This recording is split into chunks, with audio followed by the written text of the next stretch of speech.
شادی کی رات میں دلہن بنی بیٹھی تھی۔ میرا دل اپنے شوہر کی رومانوی باتیں سننے کے لیے بڑا بےتاب تھا۔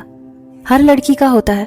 میں نے تو اپنی شادی کے حوالے سے بڑا کچھ سوچ رکھا تھا کہ شامیر کمرے میں آئے گا، میرے پاس بیٹھے گا، مجھ سے محبت کا اظہار کرے گا۔ میں اپنی آج کی رات کو یادگار بنانا چاہتی تھی۔ میں نے اس رات کے اتنے خواب سجائے تھے کہ میں بیان نہیں کر سکتی۔ جب شامیر کمرے میں آیا تو میں من ہی من میں مسکرائی تھی۔ دل میں گدگدانے والے خیالات نے ایک عجیب سی ہلچل مچائی تھی۔ شامیر میرے پاس بیٹھ گیا، ایک نظر مجھ پر ڈالی۔ میرے چہرے کی مسکراہٹ غائب ہی نہیں ہو رہی تھی۔ کہنے لگا، توبہ توبہ، کتنا بڑا ظلم ہے لڑکیوں پر۔ اس کی یہ بات میرے لیے کچھ غیر متوقع سی تھی۔ اسے تو میری تعریف کرنی چاہیے تھی۔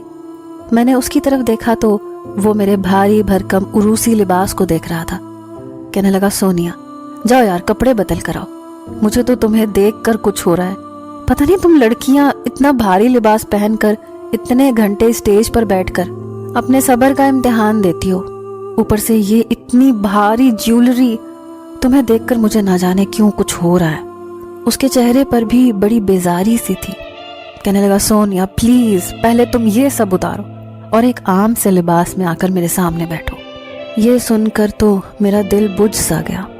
میں 4 گھنٹے پارلر میں لگا کر صرف اسی لیے تو تیار ہوئی تھی کہ وہ مجھے دیکھے اور اپنے ہوش کھو بیٹھے، میری والہانہ انداز میں تعریف کرے، محبت کے جملے بول کر مجھے سیراب کرتے۔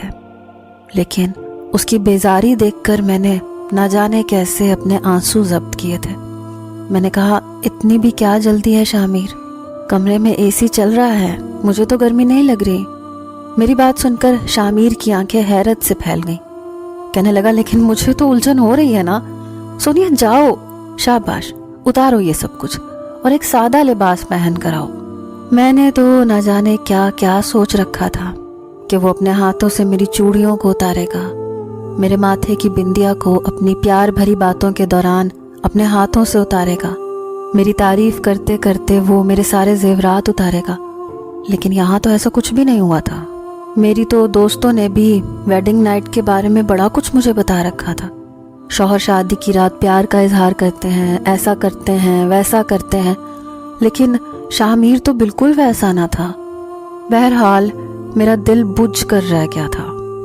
میں بیڈ سے اٹھ کر کھڑی ہو گئی، الماری میں سے اپنے کپڑے نکال کر بدلے۔ جب میں اپنا میک اپ دھو رہی تھی تو میری آنکھوں سے آنسو